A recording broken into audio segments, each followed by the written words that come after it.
বহুত দিন হয়েছে গাঙ্গে যাওয়া হয় না আর মাছ আনাসের খবরও নেওয়া হয় না। তবে আজকে মিলেই জিলে একটু সুযোগ হয়েছে গাঙ্গে যাওয়ার। তবে জাল টানা শুরু হয়ে গেছে, এখন পরবর্তীতে দেখা যাবে কি পরিমাণ মাছ ওঠে।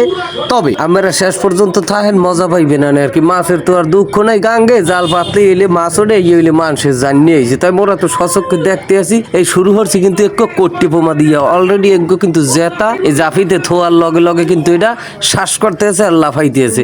যথেষ্ট সুন্দর সোনালি কালারের একটু কট্টি পোমা, এই যে চাবলিক দেখছেন কি সুন্দর লাড়াচাড়া করতে আছে। এখন বাদ বাকি হইলে যে শেষ অংশে যে টোনে যে মাছগুলো থাকে সেইগুলো আমাকে দেখামো। তবে আশা রাখি এটার মধ্যে বড় ছোট ইলিশ, খাবার ওই পোমা টোমা, আরো দগরি মগরি সেউয়া বৈরেগি সব মাছই এই টোনের মধ্যে আছে। তবে গিট খুললেই আমরা আলাপা মনে যে আসলে কি পরিমাণ মাছ এই টোনের মধ্যে আটকা পড়ছে। আশা রাখি যে পরিমাণ পরিশ্রম করে জাল ডুপাচ্ছে আর যে টানা টানিয়ে উঠেছি সেই পরিমাণ মাছ মনে হয় যে এতে বাঁচবে না। এই যে এখানে বেমালা পোমা দেখা যায়, তবে কিছু হাফলা পাতার না হন আর কি কুত্তর জিবরে, যেটা মোরা কই মোরা যদি খাই না, অনেক অঞ্চলের মানে এই কুত্তর জিবরে খাইতেও পারে। এই যে সুন্দর লাফালাফি হরতে আছে মনে করেন মাছগুলো। তবে বেশিরভাগ মাছ হয়েছে ছাও। তবে এই ছাও মাছগুলো আসলে এই যদি বড় মাছ দিত তাহলে নৌকায় এক ধরনের আমাইতেও না।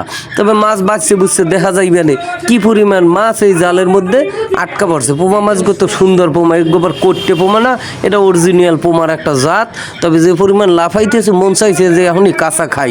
ও যদি পোমা না হইয়ে সিঙ্গুরিতে তয়ারে মুই থাইলাম না, কাঁচাই খাইয়ে লাইতাম। এখন বাছা কোছার পর দেখা যাইবে না বড় জাতের মাছ কতটি মোরা পাইছি। এখন বাছাবাছি আর কি শুরু হইবে। এখন এখানে যা দেখতে আছি মাছের সাইজ সব ছোটো। এখন এই মেজ দিয়ে আসলে ক্যারে কুটমু, ক্যারে মাথার দিয়ে থুমু, আর কোনখান দিয়ে লেঙ্গুর ধরমু আর কল্লা হালামু, সেইটুই তো আসলে মালুম পাইতেছি না যে এত পরিশ্রম করে কি মাছটা পাইলাম। এই লেহি কুত্তর জিবির আর কি দেখতে হাফলা পাতা মানে মাছের না হনি গোলগাল, তবে হাত পাও ছাড়া। তবে ওরে তো আর রাখকে লাভ নাই, যেহেতু মোরা খাই না ওরে দি মহিলে গাঙ্গে সারিয়া যাকে যে তুই গাঙ্গের তা গাঙ্গেই চললে যা, বাচ্চা গুচ্ছে বড় হইয়া হাফলা পাতা মাছ হইয়া মগ বরগুনার বাজারে আই পড়িস বাঘযোগ দিয়া খাইয়ে এলাম মনে। এই এসে পাইছি একটু ইলশে মাছের ছাও। ইলশে মাছ আসলে এত সুন্দর, এই যে এখনো শ্বাস করে আর কি, কি সুন্দর শ্বাসটু করতে আছে। তবে ইলশে মাছ বাজারে যেরকম দেখায় গালিগ্য জাগাই চাপড়াগ্য জাগাই ভিতরটা যে কালারের দেখায়, আজকে প্রকৃত কালার কিন্তু আমাকে দেখামো। লেজটা কি সুন্দর লাড়াচাড়া দিতে আছে, দেখতে না নেছেন। এই যে এই মনে করেন এখনো সুন্দর, ও মনে হয় খাওন খাইতে আছে। তবে রৌদ্রের আলো পাইলে ইলশে মাছে বেশিক্ষণ বাঁচবে না, ও যতক্ষণ ছাওয়া আনলে পানির মধ্যে থাকলে তো এই দেখেন দেই অবস্থাটা কি। ওর গালিডে আর কি মধ্যে কি সুন্দর লাল চাপড়াটা উঠানো যায় না, পিছলে তাজা ইলিশটা না আরও বিষখালি নদীর ইলিশ মাছ। এত দেখতে হতো একটু ভালো হওয়ারই কথা।